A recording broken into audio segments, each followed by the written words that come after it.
Sejam bem-vindos a mais um episódio do Moneymakers Podcast, o podcast onde você descobre como fazer dinheiro com os maiores players do mercado. Hoje eu estou aqui com uma pessoa muito especial para todos nós brasileiros, Fabiana Muher, que nos representou, ganhou 2 títulos mundiais no salto com vara. Estou muito feliz aqui. Fabi, obrigado pela presença. Um prazer estar aqui, acho que tem bastante história para contar, foram anos no atletismo, mas a vida não acaba, né? Depois do esporte. Muito bom, roda a vinheta e a gente já começa.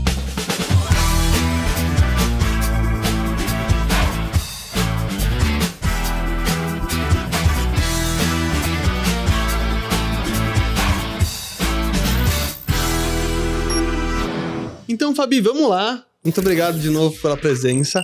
Queria começar com você abordando bem o início da sua jornada no esporte, que eu sei que você não começou direto no salto com vara, foi ajustando ali, identificou oportunidades. Queria que você falasse um pouquinho pra gente sobre como é que foi o seu começo. Bom, eu comecei fazendo ginástica artística e eu tinha 7 anos e foi por incentivo dos meus pais. Então a gente vê assim, muita criança falar, eu quero fazer esse esporte, ver na TV, né, na Olimpíada, eu tenho alguma amiga que faz. Comigo, eu não tive essa preocupação ou essa vontade, mas meus pais falaram, bom, é importante, eu tenho mais 2 irmãs, eles falaram, é importante nossas filhas estarem no esporte, porque eles achavam que era importante. E me colocaram na ginástica porque era perto de onde eles moravam e tinha uma amiga da escola que fazia, então era fácil. E eu gostei assim logo no começo, é uma coisa bem dinâmica, né? Um esporte bem dinâmico, eu já fui evoluindo muito rápido, já passei por uma pré-equipe com pouco tempo de treino, fiz outros esportes, fui pra natação, mas aí eu achei meio chato, sabe? Não era tão radical como a ginástica e acabei ficando na ginástica até os 16 anos. E em Campinas, né, que eu sou de lá, e foi muito legal, assim, toda essa época. Eu era muito mais próxima das meninas da ginástica do que da escola. Então, eu acho muito legal ter esses 2 grupinhos, né? O grupo da escola, o grupo do esporte, que são mentalidades diferentes. E a gente cresce vendo outras possibilidades também. E como é que... E aí, com 16 anos que você começou com salto com vara mesmo? Isso, aí com 15 para 16 eu comecei a ver que eu estava muito alta para ginástica, comecei a ter dificuldades, mas eu tinha um sonho no esporte, que era chegar nos Jogos Olímpicos, e aí eu comecei a ver que na ginástica não teria condições. E eu falei, bom, eu quero ir para os Jogos Olímpicos, nem que seja para assistir, mas se for no esporte, melhor ainda. Eu fiz um treino de natação, eu falei, não é isso que eu quero. E aí meu pai viu um anúncio no jornal, né, porque o pessoal lia jornal ainda, que estavam montando uma escolinha de atletismo. E falou, vai lá fazer atletismo, vai ser legal, né? Já pensou você correndo na Olimpíada? E... Desde aquele, desculpa te cortar, mas desde aquele momento você já queria, tipo, eu quero ser atleta. Sim, eu Legal. queria ser atleta, é uma coisa que já fazia parte da minha vida, da minha rotina.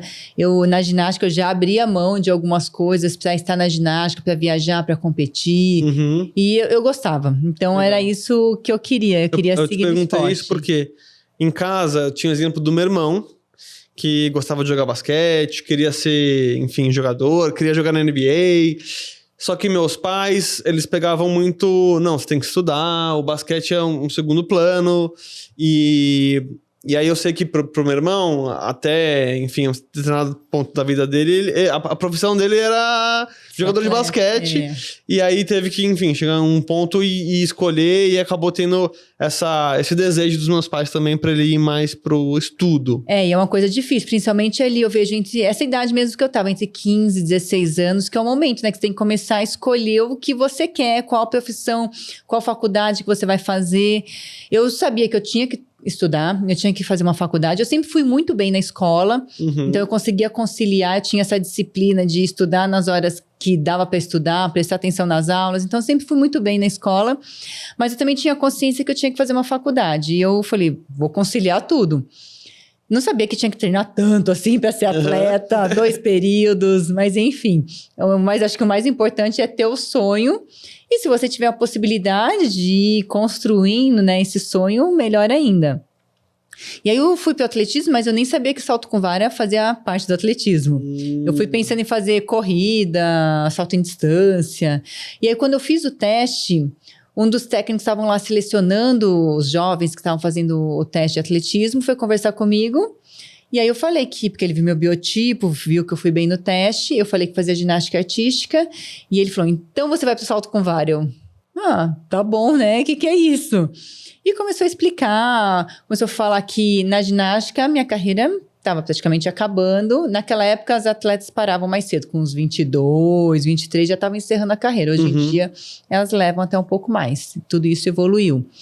Mas ele falou, e no atletismo, tá só começando. Você é infantil aqui ainda, na ginástica eu já era adulto. Então, as categorias são diferentes também. Muda. Muda, a idade muda as categorias isso. ali. E no atletismo, tava só começando. Eles não colocam tanto treino em atletas, tipo, de 15, 16 anos. E sim, a partir dos 18, 19, que começa a colocar uma carga maior de treino. A ginástica não, a ginástica desde novinha, né? É um treino muito forte, muito puxado, desde nova. E aí eu vi essa possibilidade. Legal, vou fazer. E voltando naquele sonho meu, quem sabe, né, eu consigo chegar numa Olimpíada. E tinha uma outra coisa que, eu não sei porque eu tinha isso na cabeça, que eu queria fazer história dentro do esporte. Que legal! Então, eu já tinha mesmo essa cabeça, assim, de querer ser atleta. Eu consegui conciliar também o estudo com o atletismo, eu não era tão boa ainda, então eu conseguia estudar de manhã e treinar à tarde, mas só realmente quando eu comecei a me dedicar os treinos, assim, 2 períodos, estar mais descansada para os treinos, porque cansa, né? Você acordar cedo para a faculdade, estudar, e depois chega do treino, tem que estudar de novo, porque tem prova. Então, realmente, é puxado.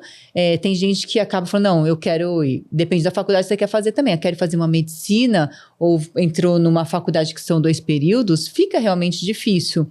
Mas eu fiz em São Caetano, né, a faculdade de fisioterapia. Eu sou de São Caetano, sabia? Treinei muito lá em São Legal. Caetano. Era o centro de treinamento, era lá que eu treinava. Então, eu consegui conciliar tudo, me formar. E aí, depois disso, eu realmente falei, bom, vou investir no esporte, deixei a fisioterapia de lado, e aí sim eu comecei a crescer, comecei a sonhar mais alto, de chegar nos Jogos Olímpicos, que é um longo caminho. Legal, legal. E você falou que desde o início você tinha o sonho de participar de uma Olimpíada e tudo mais. Como que você, primeiro, conciliou isso com a persistência e as etapas ali do próprio esporte? E também, se tratando infelizmente, aqui no Brasil, nem todos os esportes têm tanto investimento ou tanto incentivo.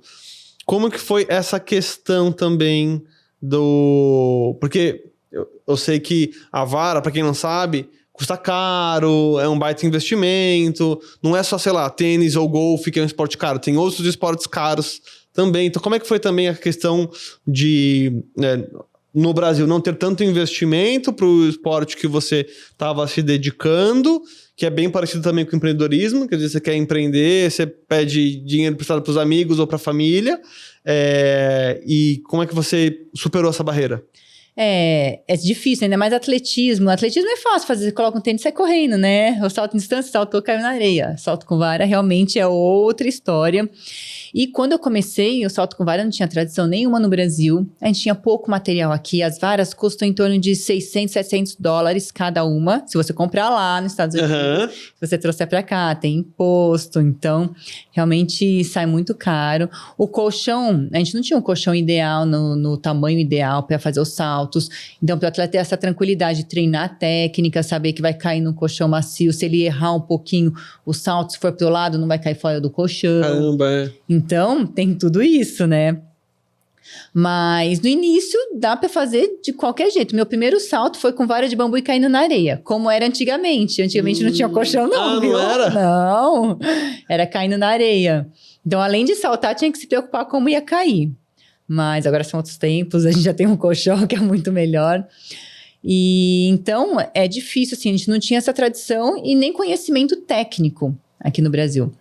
Mas o meu técnico, ele estava terminando a carreira dele como atleta e começando como treinador Uhum. e falou, e ele fez salto com vara. Eu quero investir no salto com vara, eu quero ser técnico de salto com vara. E foi colocando aquela vontade dele também de fazer o esporte crescer. Aí ele começou a fazer campings. Então, é importante você ir lá e ver o que está acontecendo fora, né, do Brasil. Uhum. Então, ele foi para os Estados Unidos para ter conhecimento. Fez algumas clínicas lá. Eu fui também, fiz um camping. Fiquei 2 vezes, 2 meses nos Estados Unidos, treinando. Foi legal porque a gente conseguiu comprar varas. Conhecer das varas, porque elas têm flexibilidades diferentes. Então, uma vara para o atleta não adianta nada.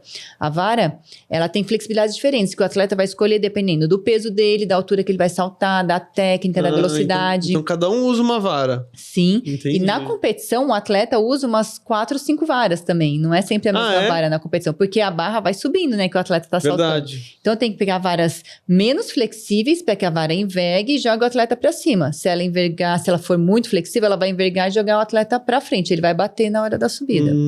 Então, é um jogo de xadrez ali. O salto com vara não é muito simples. Fora as varas de treino. Então, num cenário ideal, um atleta, se ele tiver umas 15 varas para treino e competição, é o ideal.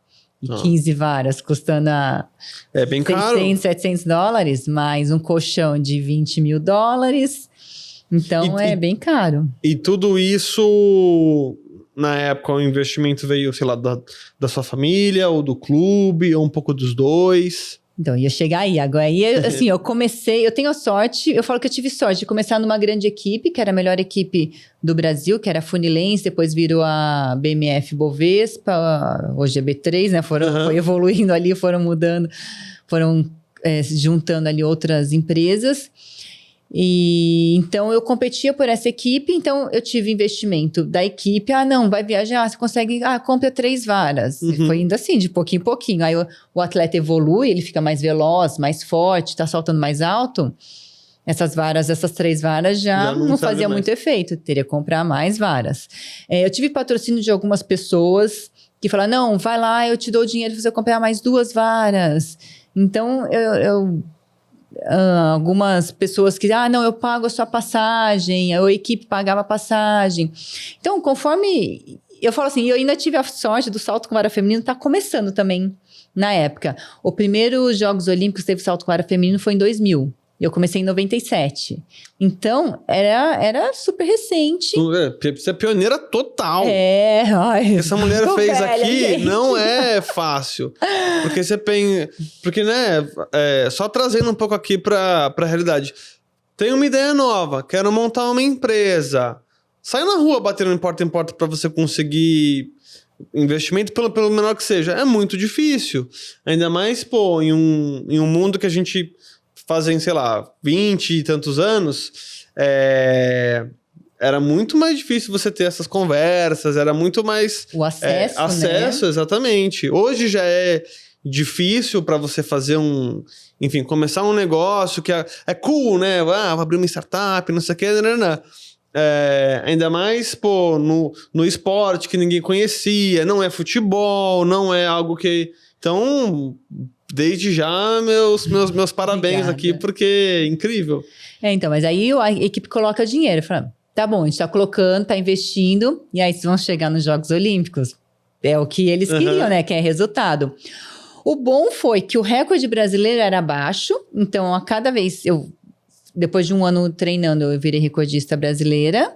Legal. Então eu falei, bom, acho que eu levo jeito pra isso, né? E era bom que sempre saía uma notinha no jornal, alguma notícia. Então a equipe gostava, porque aparecia lá o nome da equipe.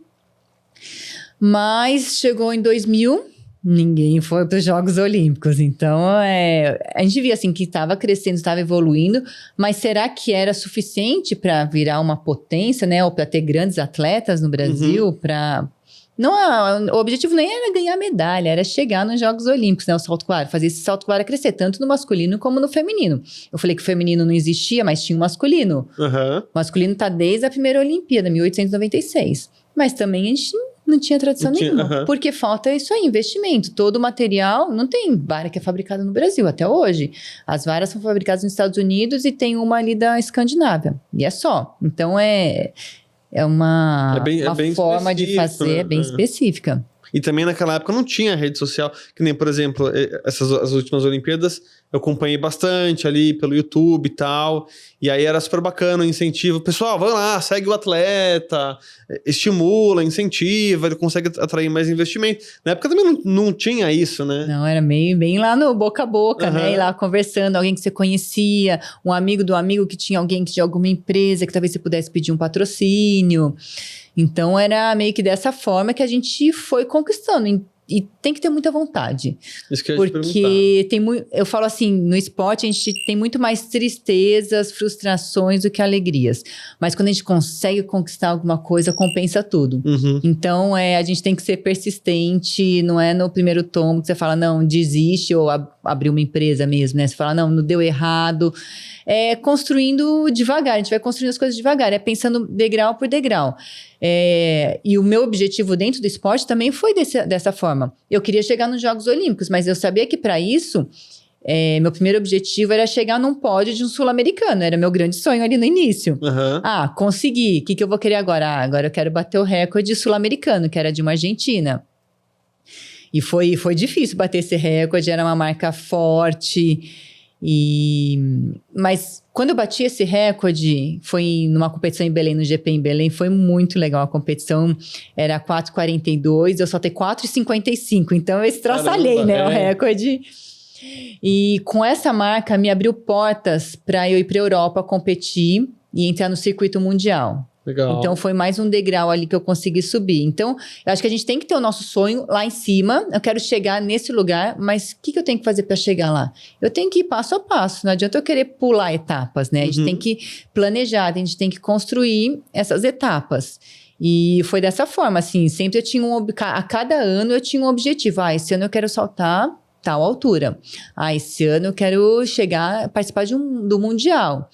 Então, são coisas importantes, esse planejamento para que a gente consiga chegar no lugar mais alto ou realizar nosso sonho. Importante. Até o último episódio que a gente fez aqui, a gente falou bastante sobre essa parte do planejamento. Era outro contexto, mas toda empresa precisa de algo nessa linha. Antes de entrar no planejamento com você, eu queria falar um pouco com você, que acho que está bem relacionado, na verdade, que é a questão da pressão, de você, de certa forma, um esporte individual. Então, ainda mais que você tem técnicos, etc. É você ali, né? Eu sei que tem vários detalhes, várias técnicas. Eu que jogo tênis agora faz pouco tempo, sei que às vezes, cada centímetro ali pode contar muito, né? E tem dias que você tá péssimo.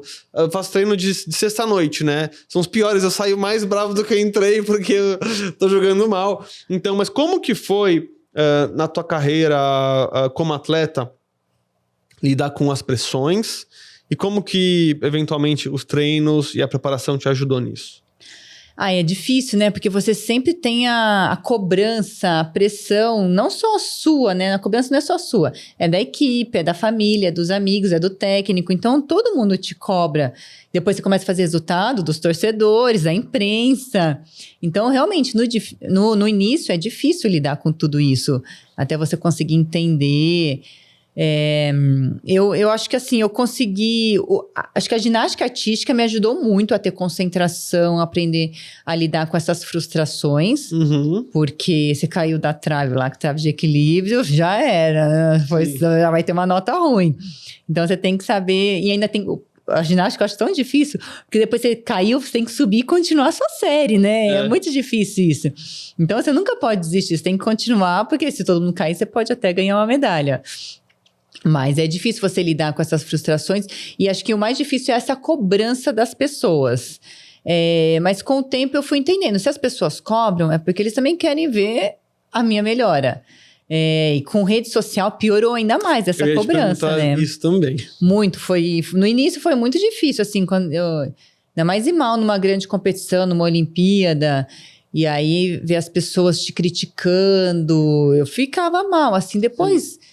Eu comecei a entender, eu falei, bom, se as pessoas estão falando é porque elas estavam torcendo por mim. Lógico que tem as pessoas que só querem encher o saco mesmo, que não é torcedor, Mas eu comecei a deixar pra lá essas coisas. Inclusive, eu até já dei Uma grega, uma vez a gente estava conversando sobre isso, ela falou, eu responderia, eu ficaria brava. Eu falei, é isso que as pessoas querem. Eles querem causar polêmica, querem chamar atenção. Fica na sua, faz o seu. Porque muitas vezes isso pode te levar para baixo e pode acabar te destruindo, sim, né? Acabando você desistir, fazendo você desistir. Então, eu acho que a gente tem que confiar muito no que a gente está fazendo. Eu passei um período muito difícil antes das redes sociais, que eu era recordista brasileira. Eu falei que a gente ia para os Estados Unidos fazer camping de treinamento, mas aí o meu treinador, ele não estava contente com aquilo. Ele falou, eu preciso de algo a mais. Eu acho que isso eu não vou conseguir fazer meus atletas serem bons. E aí ele foi para a Europa. E aí ele conheceu o Vitaly Petrov, que é um técnico ucraniano, que treinou o Sergei Bubka, que bateu 36 vezes o recorde mundial, 6 vezes campeão mundial, e depois passou a treinar a Helena Zimbaeva, que é a recordista mundial até hoje. E a gente começou a fazer intercâmbio com ele.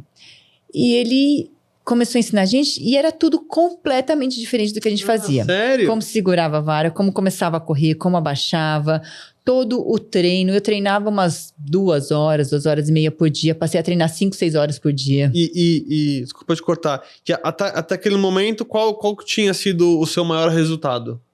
Eu tinha 3,90 m. Tá.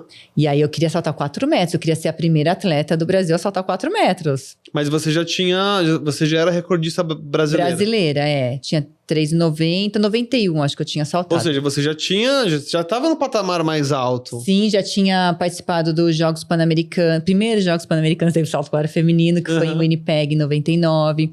Participei do primeiro Mundial Sub-20, que teve salto com vara feminino, em 98. Então, em 2000 também participei do Mundial. Então, eu já tinha participado de grandes competições, sem grandes destaques, mas era a melhor do Brasil. Você é a melhor do Brasil. Onde eu quero chegar?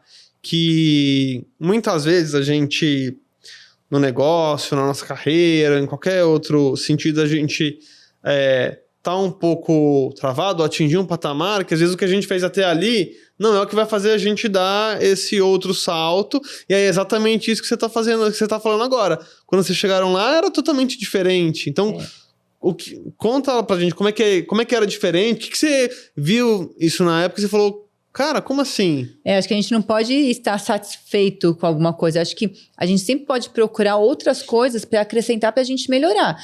Só que essa técnica era completa, não era alguma coisinha que ia acrescentar, era completamente diferente. E aí bate aquela dúvida, eu vou mudar ou não vou mudar? E aí, uma das coisas que eu pensei foi, se o recordista, na época ele era recordista mundial, Sergei Bubka, se ele conseguiu saltar com essa técnica, foi recordista mundial, eu vou fazer e eu vou conseguir. Então, eu acreditei que isso daria certo pra mim. E comecei a treinar. Só que aí, no primeiro ano, eu não consegui melhorar minha marca. Outra atleta brasileira bateu meu recorde. Foi a primeira a saltar 4 metros no Brasil, a Carla Rosa, e treinava comigo. Ela não mudou tão radicalmente a técnica. Ela foi fazendo dela e colocava umas coisinhas. Eu falei, eu vou mudar radicalmente. E aí foi um período, assim, muito difícil. Porque aí a crítica é maior ainda, né? Com certeza. Que as pessoas começaram a falar, Fabiana, a carreira dela já acabou. Eu acho que salto com vara é só para atletas novas. Eu tinha 21 anos, sabe? Com essa idade, acho que já tem que parar. Que nem a ginástica artística. Com 22, 24 anos, já acabou a carreira. Melhor a Fabiana estudar, deixar o atletismo. Então, eu comecei a ouvir muita gente de fora falando isso. Mas eu acreditava. Assim, no treino, eu sentia que eu estava melhorando. Chegava na competição, eu não conseguia acertar. Não conseguia encaixar tudo. E eu acho que as únicas pessoas que acreditavam em mim era eu, meu treinador, e um pouquinho lá o diretor da equipe, porque me segurou mais um ano, então acho que ele acreditava um pouquinho em mim. E aí, exatamente depois de 2 anos, eu consegui melhorar minha marca, bati o recorde brasileiro e aí sim comecei a evoluir. Então, às vezes, essa mudança ou essa chacoalhada, tirar a gente, né, da zona de conforto, às vezes é importante pra gente crescer, pra gente ter uma outra visão. Você fala, não, tô indo por esse caminho, mas estanquei nisso, eu quero chegar nesse objetivo, mas eu não tô saindo do lugar. Vamos ver uma outra coisa? Às vezes essa outra coisa pode só você pegar algumas coisas e acrescentar e pode dar certo. Ou às vezes você tem que mudar completamente sua estratégia, né? E você... Como é que foi... Acho que isso que você falou é muito importante, porque você conseguiu pensar a longo prazo, tendo paciência de não vir ainda os resultados no curto prazo, mas como é que foi a tentação de você querer voltar pro que você já estava fazendo antes? E tipo, testei isso aqui, não funcionou e esquece essa técnica que, apesar do cara ser recordista, pra mim não funcionou. Como é que foi esse? É bem confuso, né? Porque você fala, vou tentar, mas se eu tentar, eu levo um tempo pra me adaptar, pra me organizar. Tudo leva um tempo, né? Nada é imediato. Você vai abrir um negócio, não é imediato. Não é que eu abri, vou ter, em 6 meses, eu vou estar lotada de clientes. Não é dessa forma, você tem que ir construindo. E aí, bem, eu era nova. Se não desse certo, eu tinha tempo de voltar e me adaptar novamente. A técnica antiga. Então, a técnica antiga, mas eu não via essa possibilidade de voltar, não. Eu acreditava que ia dar certo. Então, eu acho que acreditar e você trabalhar para isso, lógico, se você sabe, você olhando, alguém já fez e deu certo dessa forma, tá bom. Eu tenho que ir construindo o meu caminho, a minha empresa, o meu negócio, e construindo passo a passo, mas eu sempre acredito que uma hora você consegue, se você acreditar e você trabalhar para isso, mas você não pode se acomodar. Eu treinei muito, me dediquei muito, eu falei, desde a época da ginástica, abri a mão de várias coisas, e no atletismo, eu não via problema em fazer isso, porque era onde eu queria estar. Eu sabia o que eu queria conquistar, eu queria chegar no alto nível, que eu falei, fazer história. E realmente a gente fez história no salto com vara. A gente desenvolveu uma prova dentro do Brasil. Teve um mundial que tinham 5 atletas do salto com vara no mundial. Então é muito legal ver essa evolução, né? Do salto com vara, que as pessoas investiram, a gente também mudou e deu certo. E outras pessoas vieram junto. E a gente influenciou outros técnicos, outros atletas, não só do nosso grupo, mas de outros. Muda uma geração inteira, Muda. né? No aquecimento, por exemplo, do Troféu Brasil, que é o nosso campeonato nacional, todo mundo fazia o mesmo aquecimento. Então, era a mesma técnica que eu usava, que o meu grupo usava, outros também usavam.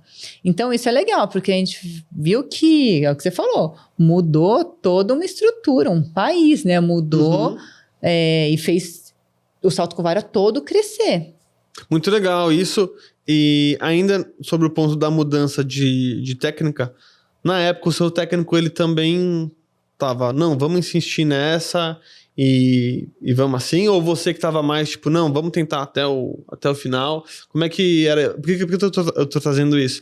Porque às vezes em uma empresa, um sócio pensa uma coisa, o outro pensa outra, tem que, enfim, identificar ali um consenso para seguir para o mesmo caminho. Você enfrentou esse tipo de discussão ali com o seu time, ou estava todo mundo 100% alinhado? Não, vamos seguir a técnica mesmo, que em algum momento vai dar bons frutos. Quem comandava era o técnico, né? Quem comanda assim no grupo de atletas é o técnico. Então, o técnico tem que passar essa confiança, né, para os atletas. Então, acho que ele me passava essa confiança e eu acreditava. Então, ele nunca pensou em voltar para trás. Ele sempre falou, não, vamos insistir nisso, que é o caminho que eu quero seguir. Ele viu que era diferente de tudo que ele já tinha visto. Então, ele falou, se tiveram atletas que fizeram dessa forma, então a gente vai. Então, acho que ter alguém no comando que controle isso e que dê confiança, né? Que passe confiança, que é a segurança. De que não, é esse o caminho, vamos seguir.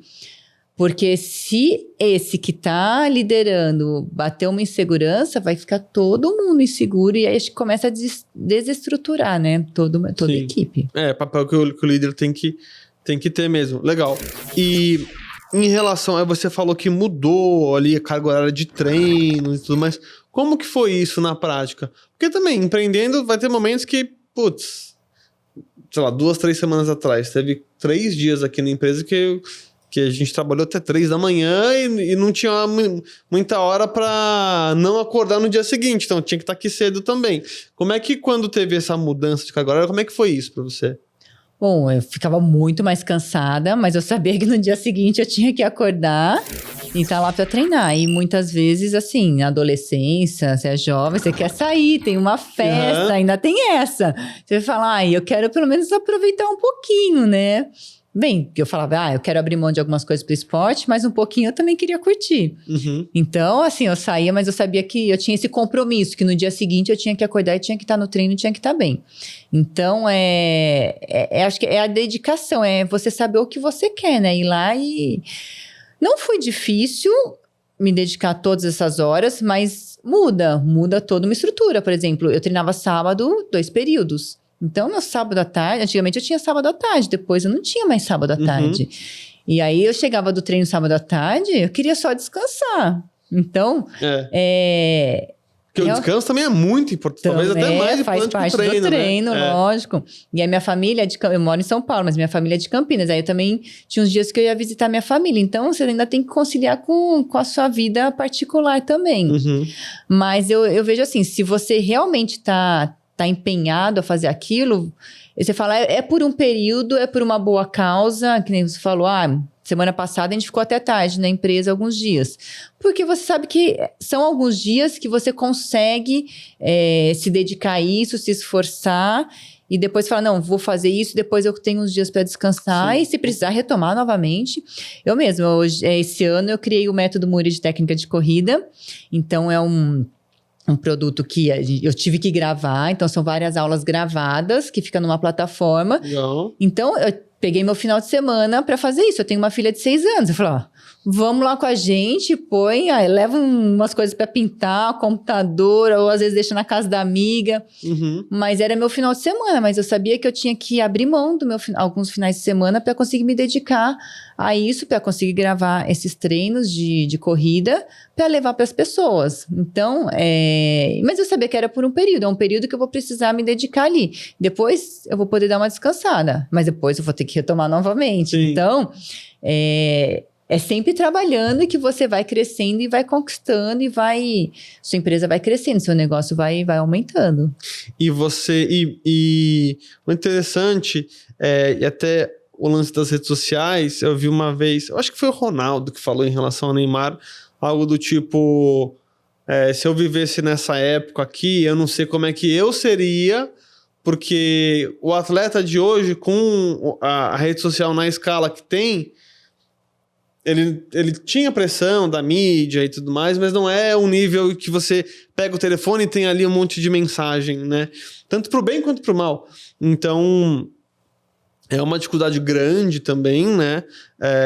Os cancelamentos, ou enfim, às vezes a pessoa tira alguma coisa que você falou de contexto para, enfim, pro mal mesmo, então tem tudo isso. E aí, quando que veio o seu primeiro título mundial? Bom, em 2010, foi quando eu fui campeã mundial em pista coberta. E tava começando, eu não tinha rede social. Eu demorei para entrar nas redes sociais, acho que um pouco por causa disso, porque eu não queria ficar ouvindo as outras pessoas que eles estavam falando. Mas depois eu fui vendo que era importante para minha imagem, até para a equipe. Como divulgar o meu trabalho, isso eu acho uma coisa legal. Mas 2010 foi o ano que eu fui campeã mundial e assim, era uma coisa que eu achava que era muito difícil, porque eu só estava na era da Yelena Zimbaeva, que é a recordista mundial, a russa recordista mundial. E até bati aquelas dúvidas. Eu falei, nossa, eu nunca vou ser primeira, porque eu tô competindo com ela sempre vai ganhar. E meu treinador falava, você tem que estar preparada. Uma hora ela vai estar mal. Ela é uma pessoa normal como você. Eu convivi um pouco com ela, eu treinava, quando eu estava na Europa, a gente tinha a mesma base, então eu via que ela também chorava, que ela sentia dor, que ela tinha treinos ruins. Falei, bom, ela é uma pessoa normal como eu, mas chega nas competições, ela sempre ganha, né? Mas aí, em 2010, ela acabou indo mal na competição e meu treinador falou, o que importa agora é só ouro, não adianta outra medalha. E aí eu fui lá e ganhei, então foi muito legal, foi a primeira medalha de ouro de uma mulher em pista coberta, mundial de pista coberta, e foi aí, eu falo assim, 2010 foi acho que o melhor ano da minha carreira, porque depois eu ganhei a Liga de Diamante, que é uma série de competições que o atleta vai somando pontos, no final quem faz mais pontos, tipo uma Fórmula 1. Tá. Quem faz mais pontos é o campeão. Hoje em dia mudou um pouquinho, mas na minha época era soma de pontos, assim, 7 etapas. E aí eu ainda ganhei essa liga, né, de diamante. Então, realmente foi um ano, assim, muito bom, que as coisas, sabe, que vão fluindo, vão acontecendo. Mas não é sempre assim, né? Eu falo que é como ondas, né? Tem um momento que a gente tá muito bem, tem um momento que a gente tá mal, tem a parte da motivação, que isso é muito difícil. Você fala, não, consegui, conquistei isso. Nossa, cheguei, fechei aquele negócio que eu queria. E agora? O que mais eu quero? Qual que é a minha motivação para continuar? Onde mais eu vou investir? Onde eu posso crescer? E você já estava há 13 anos daí se dedicando só ao salto com vara. Isso, só salto com vara. Bastante tempo, Bastante tempo, eu falo assim, para fazer um atleta... Minha primeira medalha mundial foi em 2008. Em 2007 eu ganhei os Jogos Pan-Americanos, que já foi uma grande conquista, que aí bateu essa baixa aí, tipo, na motivação. E aí, em 2008, eu ganhei minha primeira medalha de mundial em pista coberta, que foi uma de bronze. Então, eu falo assim, são 10 anos para fazer um atleta. Pra ir conquistando, fazendo. Lógico, pode ser um pouquinho menos, um pouquinho mais, mas é mais ou menos isso, uns 10 anos para fazer um atleta. Então, realmente é longo prazo. Para o atleta ganhando experiência, força, habilidades, né, para o esporte. Eu vejo, assim, que nos negócios também não é diferente, assim, falam que 5 anos, né, para você realmente estar estabilizado. Parece que antes desse tempo você sabe o que está fazendo, mas você não consegue enxergar da mesma forma. Eu sei que quando eu comecei a empreender, eu estudava muito marketing, eu sempre fui bem estudioso, assim, como eu tinha o exemplo do meu irmão que tentou ser atleta e meus pais queriam que ele estudasse mais. Aí eu falei, putz, eu não tenho habilidade atlética que nem meu irmão, já deixou focar nos estudos desde cedo. Então eu sempre fui muito estudioso. E aí depois, quando você começa realmente a empreender, você percebe que a teoria na prática é bem diferente. Só que depois que você tem a prática e você faz o caminho inverso e vai de volta para a teoria, você percebe que na verdade o que você tinha entendido da teoria não é aquilo lá. Então você consegue enxergar as coisas de, outras formas e fala, putz, faz total sentido, como é que eu não percebi isso antes? Né? Então, dando um exemplo muito simples assim, mas que é muito importante para qualquer negócio, conhecer direito quem é o seu cliente. Então, quando você vai começar, meu cliente, sei lá, na época eu queria o cara que quer investir na bolsa. Beleza.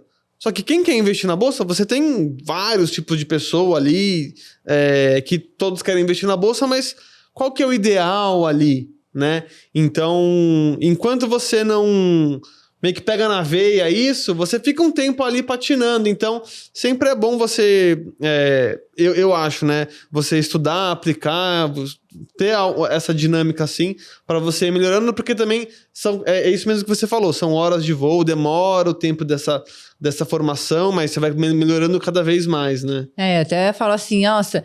Não é difícil chegar num alto nível agora olhando, né? Depois que você já foi.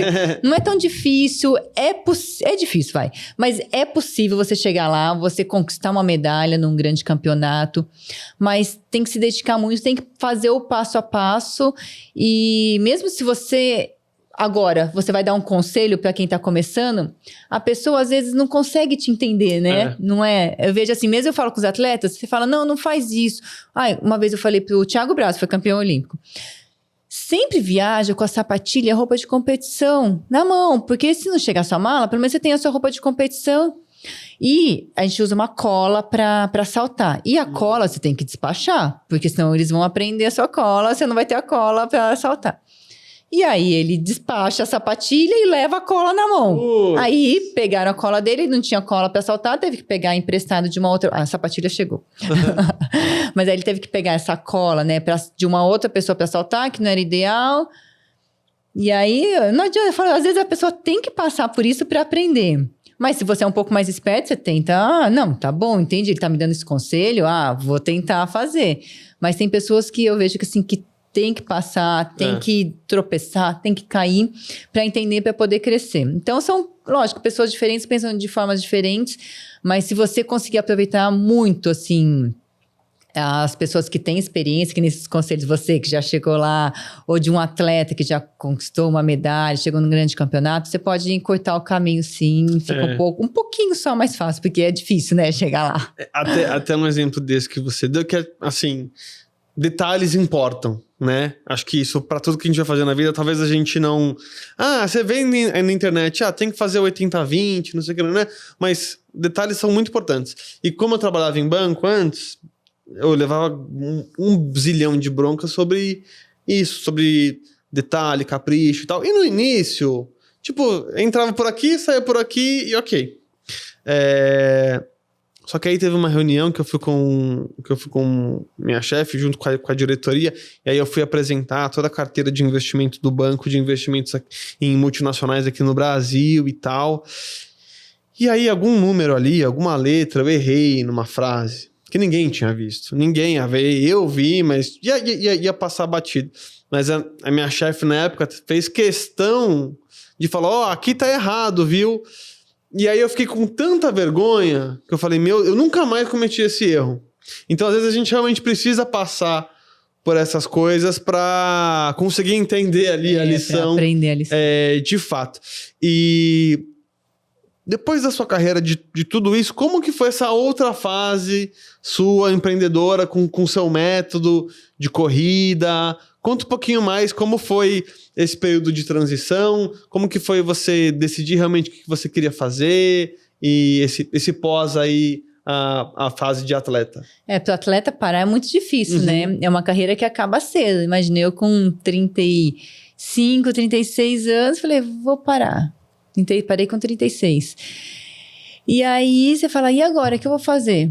Mas aí a equipe que eu competia me chamou para ser dirigente, então eu já tinha alguma coisa meio encaminhada, fui estudar gestão esportiva, já tinha estudado, já era formada em fisioterapia, achei que nunca mais trabalharia com isso. Fui indo para essa gestão esportiva, para essa área. Mas a semana que eu parei, assim, foi muito difícil. Eu me senti uma inútil. Eu falei, gente, o que eu vou fazer agora da vida? Acho que alguém que, ou foi demitido, né? Ou pede demissão. Fala, nossa, o que eu vou fazer da vida agora? Você fica meio ali, tipo, né?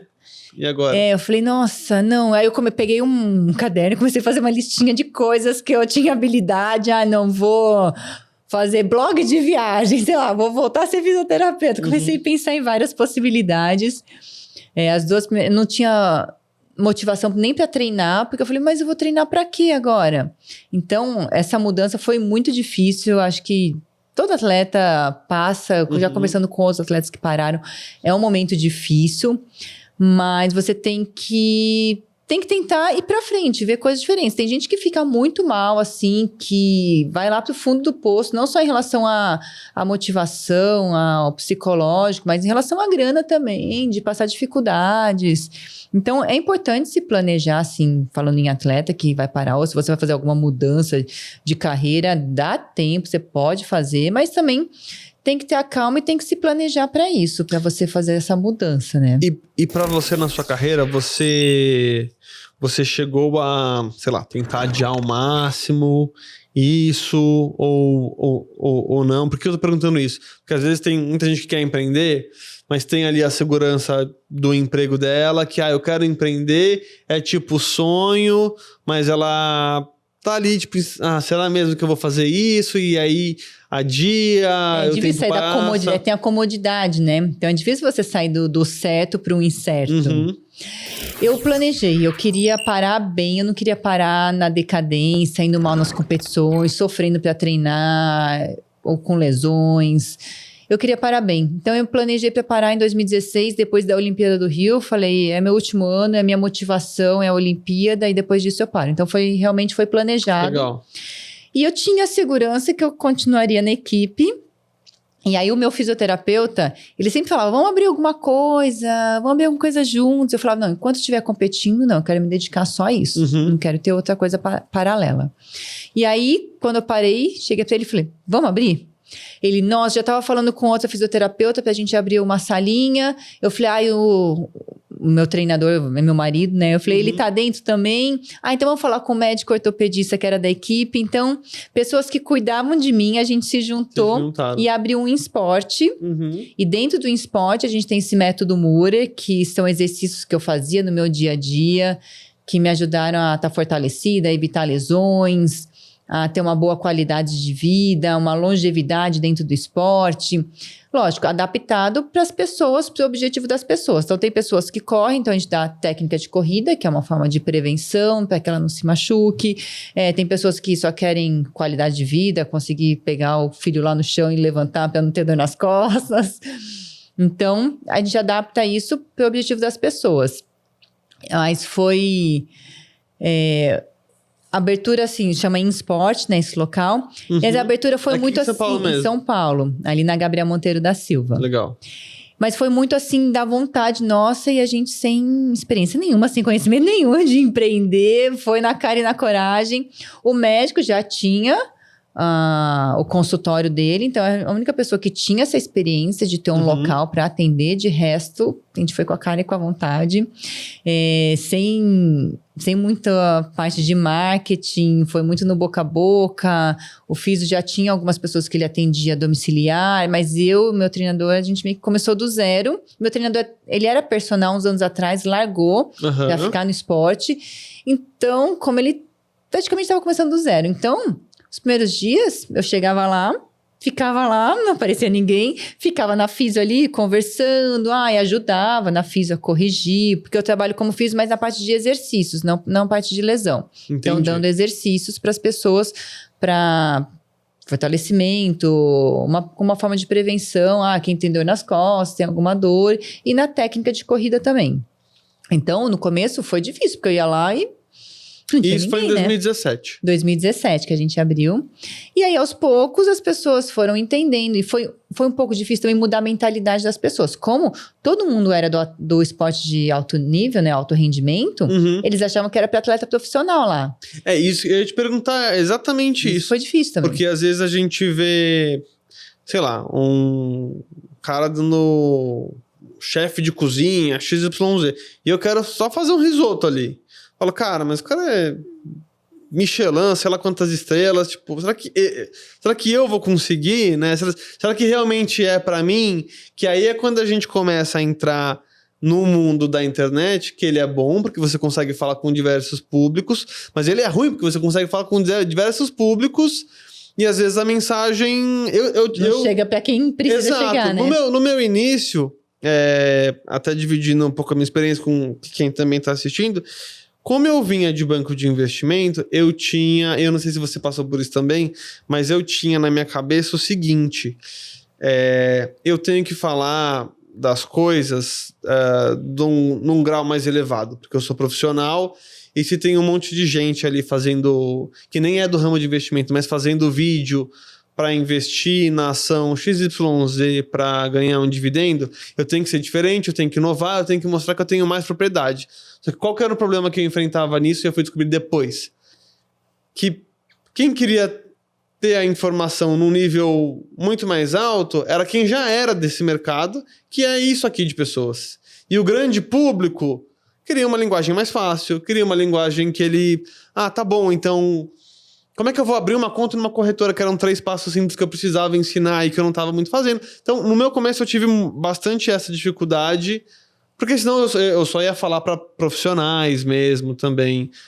Como é que foi isso com você? Um pouco também, porque o médico falava muito de artigos científicos, passa uma credibilidade, mas ao mesmo tempo as pessoas falam, não, mas eu quero saber da dor no joelho, não da condromalácia. A condromalácia é uma dor no joelho, então você fala termos técnicos, às vezes é um certo problema, né?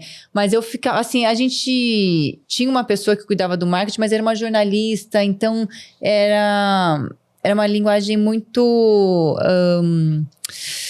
fechada, assim, não muito leve, né? Era mais... muito séria, né?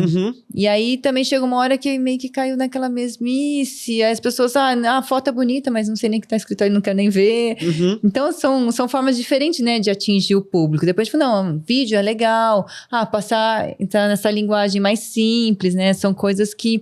Eu também fui aprendendo tudo isso meio que na experiência, na prática. Legal. Então, e aí a gente abriu em 2017, e aí era sempre assim, estamos começando a crescer, aí vem a pandemia, aí a gente vai sobreviver ou não vai sobreviver à pandemia, né?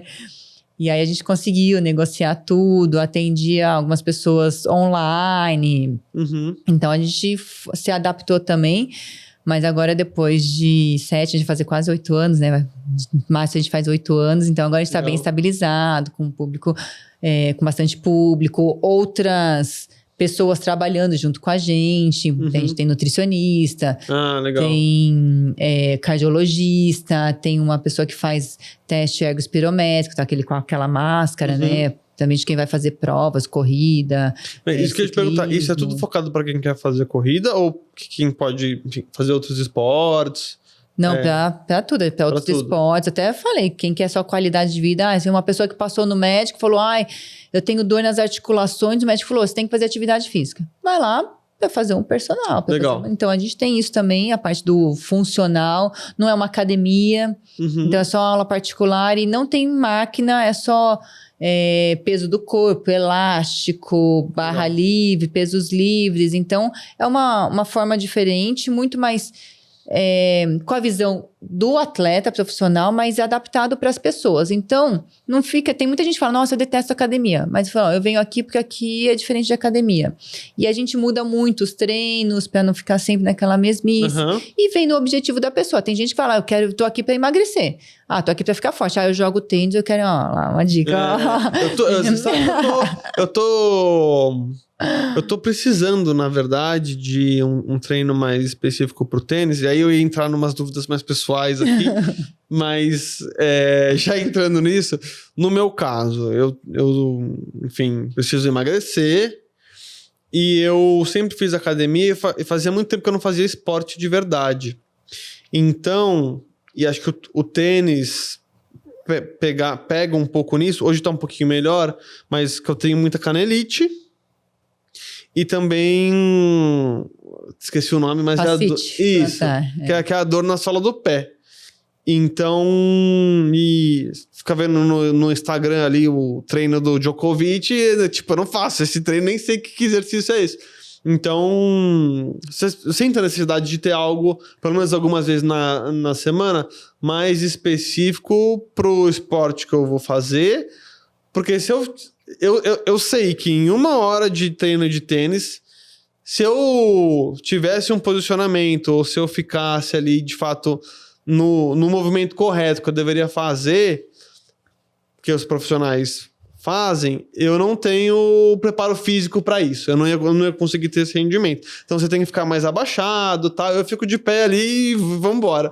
Então, é uma necessidade que eu tenho e que aí é até uma dúvida específica. Eu tinha um pouco na minha cabeça, na questão da corrida, que medo de me lesionar, como é que é o jeito certo, como é que, sei lá, quais são erros comuns na hora da pessoa adotar um estilo de vida mais qualidade, que, sei lá, ela vai entrar no esporte ou vai tentar fazer alguma modalidade como corrida, que ela acaba cometendo, que aí ela se machuca e ela para tudo e piora. Tem muita gente que fala, não, vou começar um esporte novo, mas não tá fortalecido para isso. São estímulos diferentes que a gente tem, por exemplo, no tênis. Você tem que correr, brecar. Então, a musculatura tem que estar fortalecida, o tendão tem que estar fortalecido para isso, senão começa a ter as tendinites também, dói as costas. Então, para todo esporte, você tem que ter um fortalecimento específico para esse esporte. E a corrida não é diferente, né? As pessoas, vou colocar o tênis e sair correndo. Bem, você sai correndo, mas aí começa a canelite, fascite, o joelho, o quadril, começa a doer. Então, eu criei o método Murilo de Técnica de Corrida para que as pessoas entendam qual é a mecânica correta da corrida, porque você correr como esses africanos que correm a 20, 21 km por hora e você corre a 10, é diferente a corrida. Eles correm, mas no médio pé, pela velocidade que eles têm. É normal você correr... Quando você vê uma criança correndo, corre mais com o pé todo. Você está correndo mais lento, é mais com o pé todo. Sempre pensando em enrolar o pé no chão. Quando você vai aumentando sua velocidade, a corrida vai mais para o médio pé. Mas sempre com esse objetivo de enrolar o pé no chão. Se você pensa em correr no médio pé, numa velocidade mais lenta, você acaba brecando, tendo mais impacto.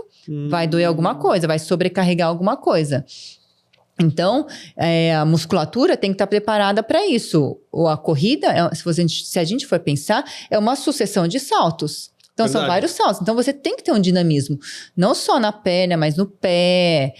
Tá com o quadril fortalecido para aguentar esse impacto. Tem que ter a movimentação correta dos braços. Então, você fala, correr é simples, mas tem uma técnica.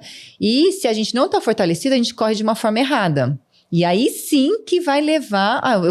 se você tem mais força na parte da frente da perna do que de trás. Então, na corrida, você vai usar mais a parte da frente da perna. Mas isso pode levar a uma sobrecarga no joelho. Uhum. Então, você tem que estar equilibrado com todas as musculaturas e trabalhar a musculatura correta para o seu esporte. Que nem no tênis, eu não vou te dar exercícios lentos. Porque você não quer estar lento no tênis, senão você não chega na bola. Então, você vai fazer uma musculação, você vai fazer aquela musculação lenta, você vai fazer uma musculação mais dinâmica, e na corrida também. Então, existe formas diferentes de você fazer o mesmo exercício, mais específico para cada esporte. Tem razão. E é isso que eu levo para as pessoas, eu quero mostrar para as pessoas, atingir mais gente. Tem tanta gente correndo, principalmente depois da pandemia, tanta gente passou a correr. É um esporte fácil de se fazer, você vai viajar, é muito fácil. Coloca um tênis e vou correr pela cidade. Você consegue fazer. Então, eu quero que mais gente esteja correndo e correndo de uma forma correta, de uma forma saudável, para evitar que as pessoas se machuquem. E isso é legal, né? Levar o esporte para a vida das pessoas, porque o esporte fez toda a diferença na minha vida.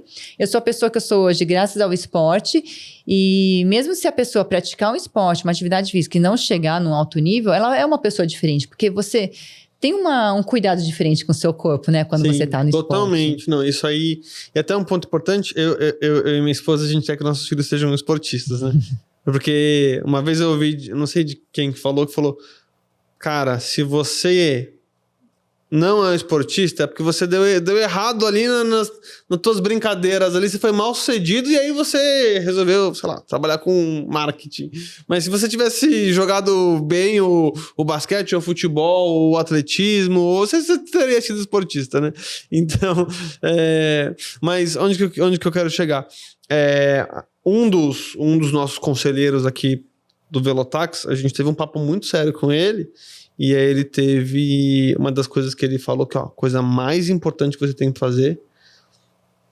E eu tava achando que ia ser um conselho de negócios, montar time, sei lá. Ele falou, você fazer esporte. Porque senão você não vai aguentar de jeito nenhum a pressão. Então, se você não tem a disciplina para você fazer esporte, cuidar da sua saúde, como é que você vai conseguir cuidar da saúde da sua empresa? Ou do bem-estar dos seus colaboradores? Então ele falou, eu não conheço um CEO bem-sucedido que ele não estava em forma, que ele não tinha isso como uma prioridade na vida dele. E ele não falou isso, mas ele deixou bem claro assim, tipo, eu não confio nos fundadores ou nos empresários que não olham para isso, não tem prioridade para isso. Claro que na rotina vai ter dia que você não vai conseguir fazer e tal, mas na média você tem que ter isso para você conseguir performar, né? Então, a ideia de te trazer aqui também é para o pessoal que está assistindo ter essa consciência que... porque quando você começa a empreender, você tende a achar que a empresa é o seu bebê e nada mais importante que isso. Mas, na verdade, o cliente te paga para você estar na sua melhor forma, para você conseguir, né, evoluir da melhor forma no teu negócio, atender ele com o melhor nível de serviço, e isso passa para você cuidar da saúde, se alimentar bem, enfim. E aí uma pergunta aqui para você, para coisas mais específicas, por exemplo, quero começar a correr. Qual calçado que a pessoa tem que comprar? É aquele que tem uma sola maior? É um que são aqueles mais com uma sola menor que tende a ser mais rapidinho? Como é que eu vou dar literalmente os primeiros passos na corrida? Eu acho que tem que ter um tênis macio, um tênis que você se sinta confortável. Então, você tem que testar os tênis. Tem que ir lá na loja, experimentar, dar uma corridinha. No início, tem que evitar aqueles tênis com placa de carbono, né? Que é um tênis mais duro. Se você está começando a correr, está correndo mais lento, você não precisa desse tênis nesse primeiro momento, com sola de carbono. É um tênis que você se sinta confortável. Eu me sinto mais confortável com mais baixo. Ah, o mais alto fica muito instável meu pé? Ah, então eu vou pegar o mais forte. Tem que testar e ver. Mais macio tem uma absorção melhor. Se você é mais pesado, melhor que seja um solado mais macio para absorver mais o impacto nesse início. Mas não importa muito assim, mais baixo, mais alto, mais largo, é o que adapta melhor para o seu pé. Você tem que ficar confortável. Tem que, meu arco do pé é muito alto, tem que ter um suporte no arco do pé. Então, isso é o mais importante. E aí, a partir daí, fortalecer para que você tenha condições de pegar uns tênis. Eu quero melhorar vou fazer uma prova, vou começar com 10 quilômetros. Vou fazer uma prova, quero melhorar a minha marca nos 10 quilômetros. Aí sim, você começa a ver tênis mais profissionais que vão te ajudar a te impulsionar um pouco mais, que seriam os tênis com placa de carbono. Entendi. Mas não adianta nada você usar um tênis com placa e seu pé não está preparado para isso. Se você bate com o pé mole no chão, um pé que não está firme para você receber energia do chão para você, não adianta nada você usar os tênis com placa de carbono que você vai lá e não vai ter tanta ajuda assim. Se você estiver mais preparado, você vai ter uma ajuda melhor. Então, acho que você quer começar? Pega um tênis que você acha confortável e começa. A partir daí, sim, você pode ir evoluindo nos tênis, pegando tênis mais profissionais, porque os tênis são caros, né, hoje em dia. Sim. Então, aí sim você começa a pegar uns tênis que vão ter essa performance melhor. Mas para começar, um tênis macio que encaixe bem no seu pé. Legal. Então, é importante testar e... Assim como tudo, é importante você começar e ir progredindo. E aí, no seu método, você explica como ir mudando de nível. Isso. Aí eu começo bem iniciante, eu vou explicando como que o pé funciona no chão, como que é a mecânica da perna, que tá a perna de voo, né? A perna que tá lá em cima, que ela não pode ser pendular, né? Que o pé passe muito perto do chão, que ela tem que fazer como se fosse uma roda, né? Um ciclo. Porque com isso você vai usar mais os músculos posteriores da perna para te impulsionar para frente. Então eu vou explicando tudo isso durante as aulas, é um passo a passo. Eu faço junto, então a pessoa tá me vendo fazendo e as pessoas até deram um feedback assim bem legal. Não, é legal porque você faz junto e me dá um ritmo, eu vou entendendo. Então eu achei legal esse feedback das pessoas. E tem que repetir as aulas. O atleta repete várias vezes o mesmo treino, o mesmo salto, a mesma corrida. Tem que repetir para o seu corpo assimilar, coordenar. Tem que fazer os exercícios de força. Então, não são muitas aulas, mas sim importante você repetir para você ir entendendo e conseguir colocar isso depois na corrida mais longa. São aulas de 30, 40 minutos. Então, não pega muitas horas do dia. E não sobrecarrega, não aumenta muito a carga de treino. E sim, te deixa mais preparado para conseguir correr e fazer o treino da planilha. O treino, a gente não passa planilha, e sim, essa parte de força, de técnica, alongamento, que é uma coisa importante, a postura da corrida, também eu passo isso, não a postura da corrida, mas sim um fortalecimento postural para ter uma boa postura na corrida. Então, foram coisas que eu aprendi no salto com vara, que eu tinha que ter essa estrutura do core firme para evitar de ter dor nas costas, o impacto, para conseguir transferir essa energia do chão. No meu era a energia da corrida para a vara, mas essa energia do chão para o corpo da pessoa, para ela conseguir se impulsionar mais para frente. Entendi. Então, tudo isso eu vou explicando durante os treinos e passando para as pessoas. É bem legal, é bem dinâmico. E, lógico, cansa um pouquinho, até eu fico cansada ali no fôlego, mas faz parte. Muito bom. Faz, total sentido, de novo, né? Para você que quer performar mais no seu negócio, talvez o problema nem é o seu negócio ou as dificuldades do seu negócio, mas você ter essa saúde, essa motivação. E o que eu acho que ajuda também, que quando eu comecei a jogar tênis, eu voltei para isso, é para você entender que olhar as coisas de outra forma. Você vai descobrindo, você vai falando, poxa, tem esse movimento da perna, então eu nem sabia que existia esse movimento. Então, você coloca numa posição, de novo, de aprendiz, um pouco de humildade, que às vezes no nosso próprio negócio a gente tá um pouco viciado ali com tudo que a gente sabe ou já fez, e às vezes é um insight desse que pode fazer você chegar em outro nível. E até uma válvula de escape, né? Você fala, nossa, eu só penso nisso. Às vezes você precisa sair daquele ambiente para ter uma nova ideia, para você ver uma outra coisa.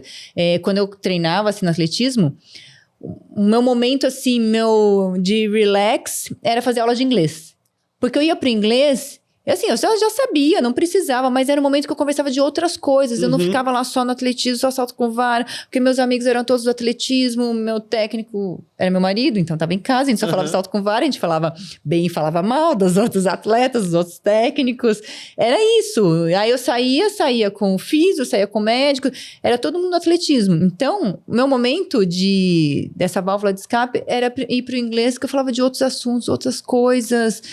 Então, acho que o esporte, para quem não trabalha no esporte, é ter essa válvula de escape também, porque ali também você pensa em outras coisas e você pode ter outras ideias, você pode entender melhor o que tá acontecendo, ou conversar, às vezes até conversar sobre isso, mesmo no esporte, com alguém que tá jogando com você, correndo com você, e a pessoa te dá aquela luz, então o esporte pode ajudar bastante. Ter essa calma para olhar as coisas de uma outra perspectiva, né? Às vezes, isso acontece muito no empreendedorismo. Às vezes, como é que é aquela frase? O obstáculo é o caminho, né? Então, às vezes acontece alguma coisa muito ruim que a gente não tá enxergando, mas que vai ser realmente... E foi um pouco disso que aconteceu aqui no Velotax, que eu tava te falando, né? Na época, os meus clientes começaram a ter muita dificuldade com o imposto de renda, caindo na malha fina...